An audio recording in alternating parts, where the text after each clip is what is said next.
For All Mankind does several things very well, but the Apple TV Plus show's finest offerings all share one thing in common. With For All Mankind Season 5 on the way, I'm certain the generational sci-fi drama is set to repeat an impressive feat that many other shows fail to achieve, and it'll do so by leaning on its biggest strength yet again. If it fails to hit the mark after such an impressive track record, I'll be very surprised.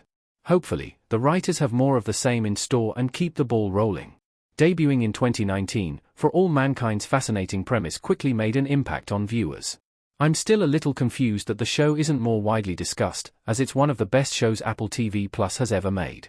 It's not only a great addition to Apple TV Plus's impressive collection of sci-fi shows, but it also has a great deal to enjoy for those who wouldn't typically engage with the genre. Although I've always known I've loved the show, there has always been at least one reason why I couldn't pin down, and now I know what it is.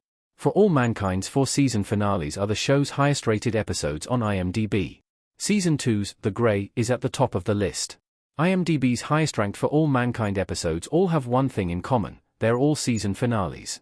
Even 5th place is held by Season 1's penultimate episode, and it isn't until 7th place before a mid- or early-season installment appears. It's not unusual for season finales to come near the top of a show's best efforts, but it's incredibly rare for every single season-ending installment to be bunched up together at the very top, like they are with For All Mankind. Quite often, shows will have 1 or 2 iconic finales, but For All Mankind thrives with this kind of episode. What's more, none of the finales are rated any lower than the 8th of August, 10, with the top spot held by Season 2's The Grey, which scores the 9th of April, 10. Therefore, it's not a matter of the finales simply being the best of a bad or average bunch. Instead, they're there on their own merit after being so expertly executed. That said, the lowest-ranked episode overall is For All Mankind Season 3, Episode 6, New Eden, and even that has a score of 7.0 a 10. So when even a show's worst episode is still pretty good, it speaks volumes of its best efforts. For All Mankind's finale track record is great news for Season 5. Apple TV Plus's upcoming run of episodes is sure to end just as brilliantly. Some shows can burn themselves out after multiple seasons.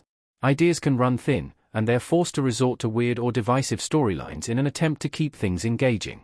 For All Mankind doesn't really suffer from that.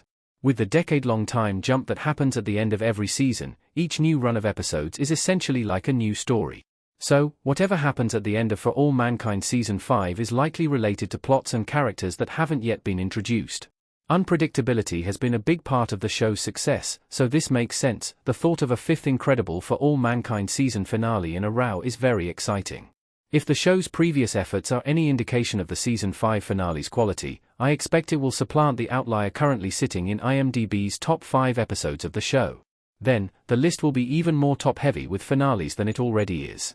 If For All Mankind Season 6 gets the green light, that top 5 will be almost definitely overflowing with high-quality season finales.